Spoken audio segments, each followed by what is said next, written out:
Hi, I'm JD Lifshitz, and this is Trailers from Hell. Today, we're going to talk about one of my favorite theatrical movie-going experiences when I was a teenager, 1408. The Stephen King adaptation that actually feels a lot more like an M.R. James adaptation, because that was actually one of his favorite writers, and you really feel it here. I think this is one of the best examples of the optimistic spirit of Stephen King really being extracted. And actually, Larry Karaszewski, a former alum of Trailers from Hell, and Scott Alexander wrote a script that, or rewrote a script that they actually took such ownership of that they're on the DVD commentary, and I think justly so, that really finds the poetry behind what was ultimately like a very slim short story. I think it is, one of the greatest examples of really how you can build on source material, especially when you have a healthy budget. And John Cusack, everyone's favorite anti-Semitic conspiracy theorist, in his last great performance, although unfortunately not last performance. And it's got Samuel L. Jackson, who is just, really at the top of his post-2005 Samuel L. Jackson game. I mean, he is a delight in this. Tony Shalhoub. I mean, it's just got a great cast throughout and real spectacle. I mean, it's a movie that takes place in a room. I saw this movie reluctantly because it was PG-13, and I was, a rabid genre fan who thought that, I was to PG-13 movies. I mean, just really, there was nothing that I thought was less exciting than a horror movie that didn't have an R rating, because I, went on Dread Central, and that's what I was taught. And this movie really surprised me and made me jump in the theater, but most importantly, has an emotional undercurrent that feels, I don't want to say profound, because it's still a studio, big budget genre picture, but it really feels personal, and it is the greatest representation of the, monster under the bed hopefulness of Stephen King that I've ever seen captured. Really, I think the second, really just a powerhouse from start to finish. Very important to note, if you do check out this movie,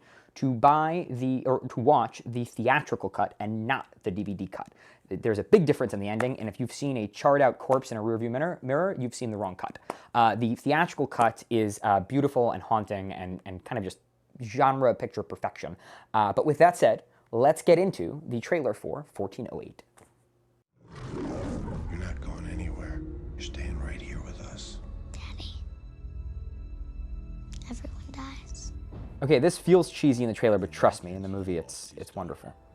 This feels, what's so funny about this movie is it should have been a real paycheck movie, and it doesn't feel like one for a second. I mean, it's so clever and smart, so much more appealing than it ever needed to be. It really feels like a full meal. I mean, it's so clever, and really feels at peace with Scott and Larry's overall filmography. There's a real, fun punk rock energy to it.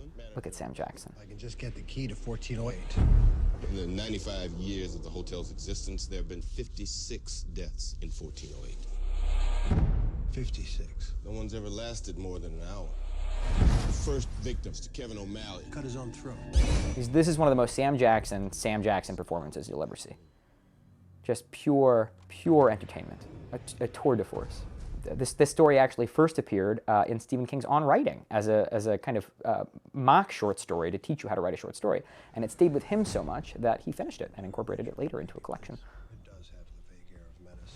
This is when studios used to really spend money on horror movies, and it shows. This movie pulls no punches in terms of its set pieces, and it really has a respect for its audience that you don't feel as much anymore in these types of movies. We produced a film called The Vigil that I really love, and we more or less shamelessly ripped this movie off. And I think more people should, to be honest with you. I think it's like really ripe if you're trying to make a contained genre picture.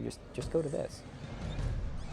Look at that. That scare made me jump out of my seat in a theater. So the movie essentially is about John Cusack playing a writer who's trying to, disprove the existence of ghosts. He's gone through a tragedy, and he wants to show that all we think about is just superstition. But he wouldn't say that. He's saying that he's finding like the spookiest places to go to, and he ends up getting a postcard to a building called the Dolphin Hotel that warns him that the room 1408 is haunted, that no one has ever gotten out of it alive. So he unwisely decides he's going to spend the night. So, a kind of a classic House on Haunted Hill sort of setup. But just things go wrong in a way that is visually stunning and dramatically compelling, and really just, exciting from start to finish. That's 1408. 1408, directed by Mikael Håfström.